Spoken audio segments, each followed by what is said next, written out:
You know how some names just feel heavy when you say them, like they're carrying something dark? That's the Grayson name for you. Back in the 1800s, they were the big shots of Raven Hollow, Massachusetts, wealthy, influential, the whole 9 yards. But now, people barely whisper it, like saying it too loud might wake something up. The Graysons lived in this massive estate at the edge of town, and let me tell you, their family history reads like a horror novel. We're talking sudden deaths, people vanishing into thin air, family members losing their minds, and this darkness that just stuck around. It's not the kind of story you find in neat history books either. This stuff survived through old police reports with pages missing, diaries found stuffed behind walls, newspaper clippings that somehow survived fires they shouldn't have. For over 200 years, tragedy followed this family like a loyal dog. Fires that started from nowhere, murders nobody could explain, kids who just disappeared, poof, gone, no trace. And that manor of theirs, people swear it still whispers when nobody's home. The locals have their stories. Some folks passing by at night say they hear music drifting from inside, classical stuff like from another century. Others see candlelight flickering in windows that haven't been cleaned since the Depression. But the really unsettling part? The faces. People see faces in those windows staring out. Faces that watch you just a little too long, that shouldn't be there because nobody's lived in that house for decades. The manor sits at the end of Mourner's Lane. Yeah, real cheerful street name, right? It looks exactly like what you'd expect from a cursed house. Sharp black spires stabbing up at the sky, walls that seem to suck in light, and this coldness that hits you even in the middle of summer. People still get drawn to it though. Ghost hunters, historians, kids on dares. Some come back with stories. Others, well, they come back different, or they don't come back at all.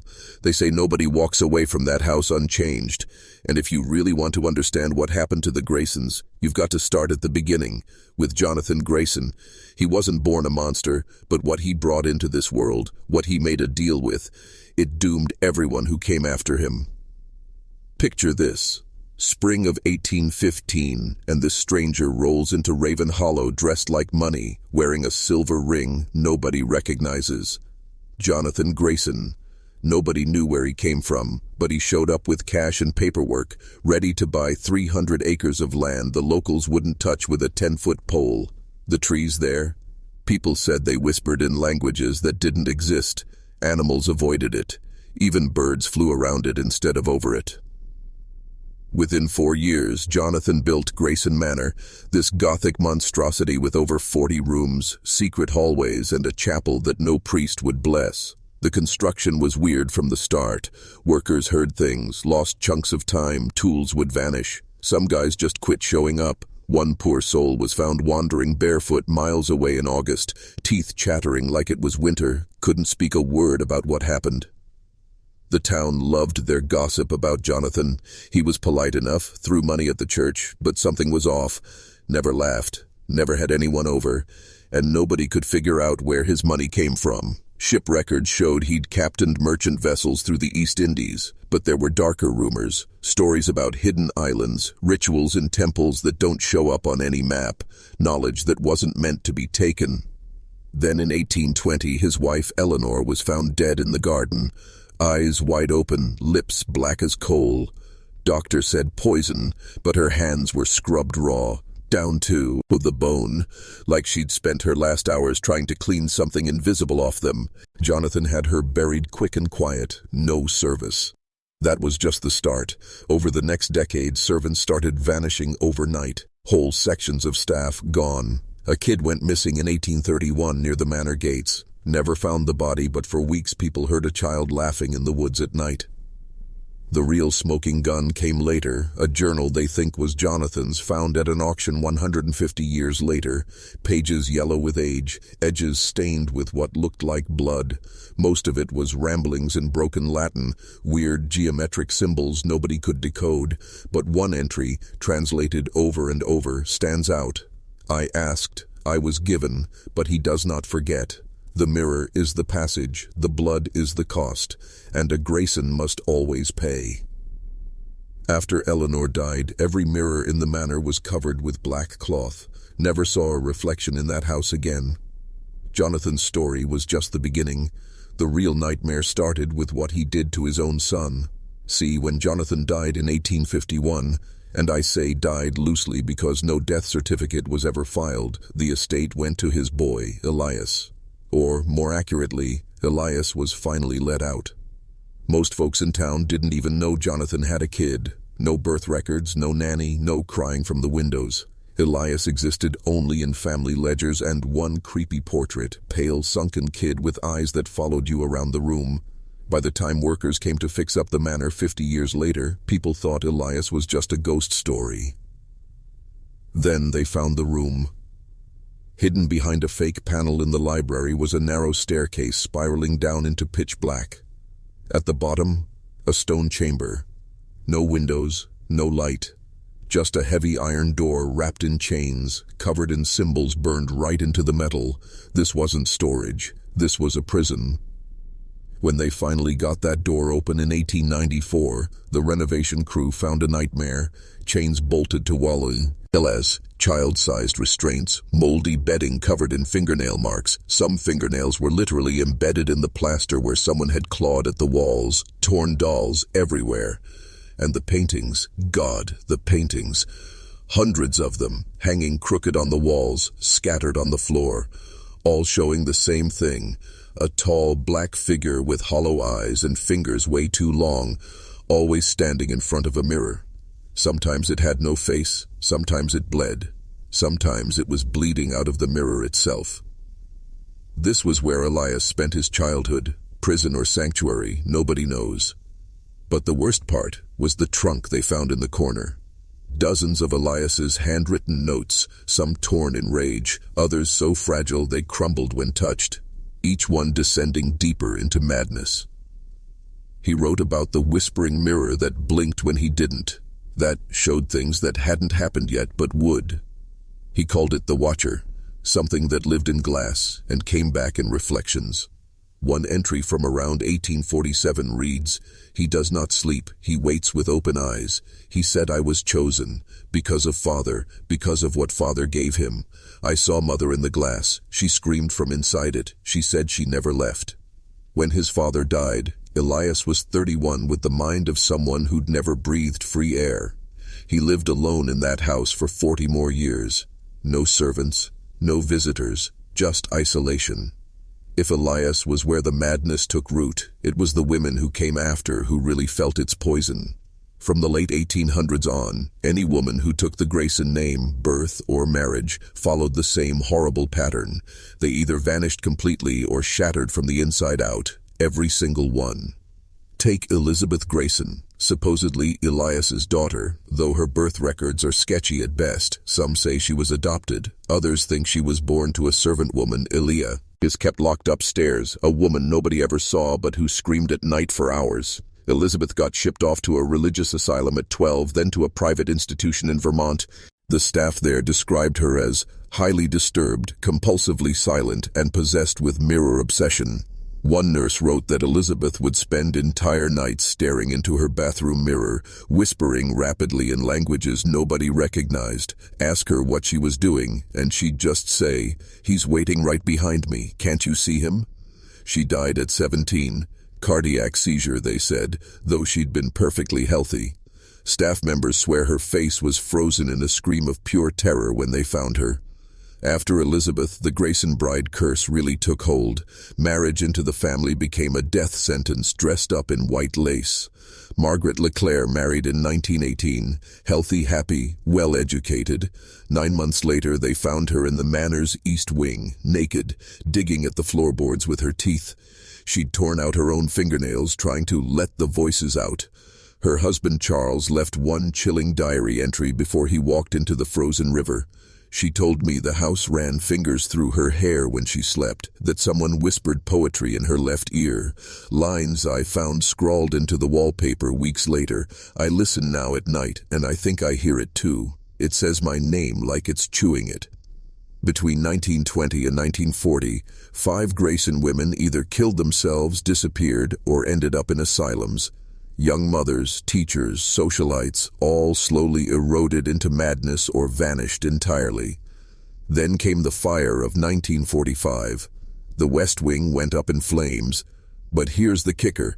Nobody was supposed to be living there, yet in the ashes, they found 7 bodies arranged in a circle around a single mirror. The mirror? Completely untouched, not even smoke damage, and despite being burned to char, every single body was smiling.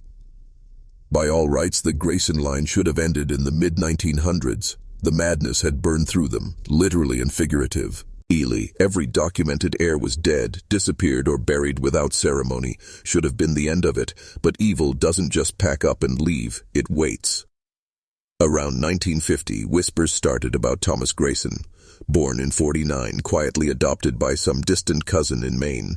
The kid was brilliant but weird, didn't speak until he was 7, and when he finally did, it wasn't to a person. He spoke his first word to a mirror in their upstairs hallway. Not mama or papa, just one word: wait. No paperwork directly linked him to the Grayson line, but looking at him was like seeing those old portraits come to life. Same brittle cheekbones, same silvered eyes, same unsettling stillness in photos. He carried more than the look, he carried the curse. Thomas never married, rarely spoke in public, but his writing was unforgettable. Between 1978 and 1996, he published 6 novels under fake names. They never sold well commercially, but underground literary circles ate them up.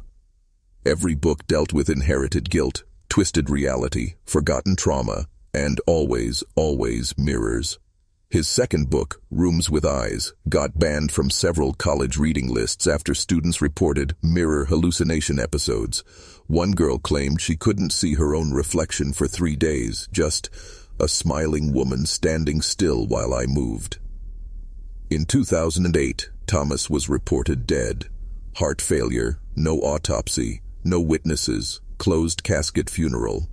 But a month later, people started seeing an old man in a black coat standing in the second-story window of Grayson Manor. They described him perfectly.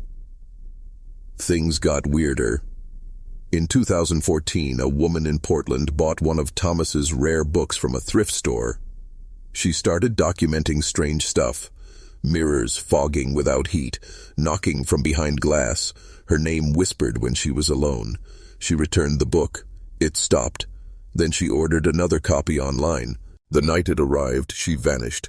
Her apartment was locked from the inside, nothing taken, except every mirror in her home was shattered from the inside out. Between 2015 and 2019, 5 different people spotted individuals who looked exactly like historical Grayson family members, but with no digital footprint. One man with ash-colored hair was seen repeatedly in Cambridge bookstores, browsing his own novels, staring into mirrors for minutes at a time, sometimes smiling. Maybe the bloodline didn't vanish. Maybe it just scattered, diluted, hiding in plain sight. Some stories die quietly. The Grayson story, it's more alive than ever. After years of legal red tape, Grayson Manor officially reopened to the public in 2013 as a historical site. What started as an academic restoration project quickly became something else entirely. The moment people stepped inside, they felt it. Tour operators called it residual trauma. Paranormal folks had fancier terms: liminal bleed, psychic echo, intelligent haunting architecture. Whatever you called it, people felt it, and they started filming it. The videos are everywhere now. Urban explorers sneaking into the still-closed East Wing, nervous laughs, shaky flashlights, but something always goes wrong. Batteries die with full charge, electronic interference, screams cut short, and in almost every video, if you pause at just the right moment, there's a reflection that shouldn't be there. Remember those teen vloggers in 2016? They snuck in for a joke ghost hunt mocking the legends. Their video went viral, but not for the scares. At the 1622 mark, the camera pans down a hallway. Every window is shattered, but the reflections are perfect. They show the group standing completely still, even though they're clearly moving. The Manor's now a monitored ghost tour site, though certain wings stay locked for safety concerns. Visitors sign serious waivers, not theatrical ones. Real legal documents mentioning psychological trauma and uncontrollable reflection sensitivity. Sounds made up until you read. In the incident reports, tour guides talk off the record about visitors emerging hours later, cold to the touch with no memory of being inside that long. Some start reciting Grayson diary entries they were never shown. One girl in 2019 fainted in the chapel stairwell, woke up screaming Elias over and over, though the tour never mentioned him. The EVP recordings are worse. 3 keep circulating online. From the East Wing, "We were never buried." From the chapel, "He still watches beneath the floor." And from the mirror room, just one word drawn out like electricity: stop. Online reviews range from academic analyses to 3 a.m. panic posts from people who feel like something came back with them. One woman couldn't sleep for 6 days after visiting because every time she closed her eyes, she saw her reflection lingering too long. In 2021, an influencer tried to sue, claiming the manor mentally broke her. She wasn't after money, just wanted removal of the mirror responsible. Case got thrown out.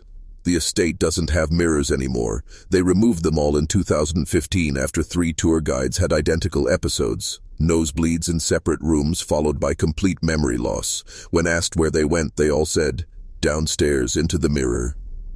The manor doesn't have a basement. This isn't just a ghost story anymore. The Grayson legacy has spread into philosophy, occultism, psychology, even quantum physics, and at the center of everything, every death, every disappearance, every shattered mind, stands the Watcher. The Watcher first appeared in Elias's sketches from the early 1800s. A figure without a face, too tall, arms too long, eyes just empty circles. But here's what really disturbs historians. The Watcher is never the main subject. He's always behind something else, in mirrors, in windows, in puddles, always watching.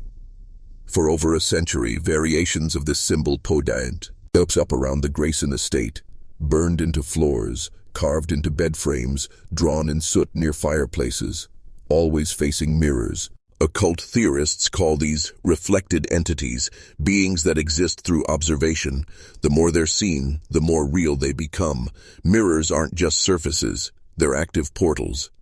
Consider that phrase found everywhere in Grayson texts: "It only moves when you look away." That's not superstition. There's an actual psychological condition where people believe their reflection moves independently. Usually it's temporary. At Grayson Manor, visitors report it months later. Some theorists think the Watcher isn't a ghost, but a metaphysical inversion, an awareness from the other side of reflection. Not evil, not good, just watching. An entity that exists only through being observed.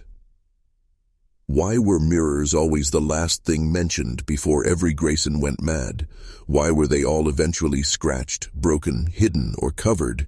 Even the diary entries show the same pattern. Conversations with reflections, not hearing voices but receiving thoughts, whispers of choices, secrets, bargains. Jonathan's note about the pact makes more sense now. The mirror is the passage. The blood is the cost. A Grayson must always pay. But pay for what? Some believe Jonathan summoned something during his mysterious travels, something he bound to glass, making mirrors not tools but doorways. Doors he couldn't close, doors his descendants were forced to face. The symbolism explains the recurring patterns. Mirrors before madness. Maybe the Watcher shares itself through reflection. Eyes gouged or covered in death, to stop seeing or stop being seen back. Voices echoing seconds late, auditory mimicry from the other side. People vanishing without trace, pulled into reflection space, trapped behind glass. Not dead, just elsewhere. Since 2013, the phenomena have evolved. The Watcher doesn't wait for Graysons anymore. Social media clips, digital reflections, surveillance footage, people spot faces too. Don't match the living. The door isn't in one place now. Exposure is enough. One final Grayson phrase, barely preserved. The mirror does not show what you are. It shows what watches you become it. What if the Watcher was never in the mirror? What if you are? Here's the thing about legacies. The worst ones don't die. They evolve. The last official Grayson Thomas was declared dead in 2008, but people keep seeing him, or someone who looks exactly like him. Same dead stare, same heavy walk, not just near the manor either, all over the country. In 2016, a woman in Chicago swears she saw Elias Grayson boarding her regular Friday train. She only knew him from her art history thesis on his sketches. This man carried an identical leather portfolio, and as the doors closed, he looked right at her and mouthed, "Remember, she hasn't taken a train since." A Boston businessman alone in a hotel conference room glanced at the TV screen reflecting the window behind him. Someone else was in the reflection, tall, face unclear, palm pressed against the glass from the inside, just watching. These encounters are increasing, not at the manor, but everywhere, in cities, on buses, in random mirrors, in people who don't carry the Grayson name but seem to carry the curse. Some say the bloodline never died. It spread, hidden through adoptions, secret pregnancies, falsified records. Others think blood wasn't the key. It was the invitation, the exposure, one willing look into the wrong mirror. That's all it took. In 2023, genealogists tried mapping potential Grayson descendants across the Northeast. They found loosely connected families from Maine to Maryland, separated by time and distance, but sharing disturbing traits. Eldest daughters losing their minds at 13, recurring nightmares about basement rooms full of mirrors, children drawing the same man in a cracked mirror without ever seeing Grayson imagery. Deep in a 2023 New York Times archive is a footnote about a trust called GMR Holdings, funneling millions into restoring historic properties, always sites with mirror folklore. The coordinators never appear in person, but the Grayson sigil shows up in their letterhead watermarks. So are the Graysons still among us? Not as people living normal lives, but as influence, as exposure, as connection through reflection, because mirrors remember. Once you've looked too long, once you've seen your reflection move when you didn't, once you've thought about the watcher too deeply, you've invited it in. The horror wasn't that Grayson Manor was haunted.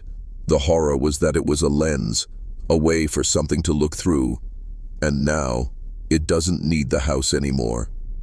Thomas Grayson's last journal page had no words, just a drawing of a cracked mirror with many faces behind it, all smiling with the same expression. The caption, "We all reflect him now."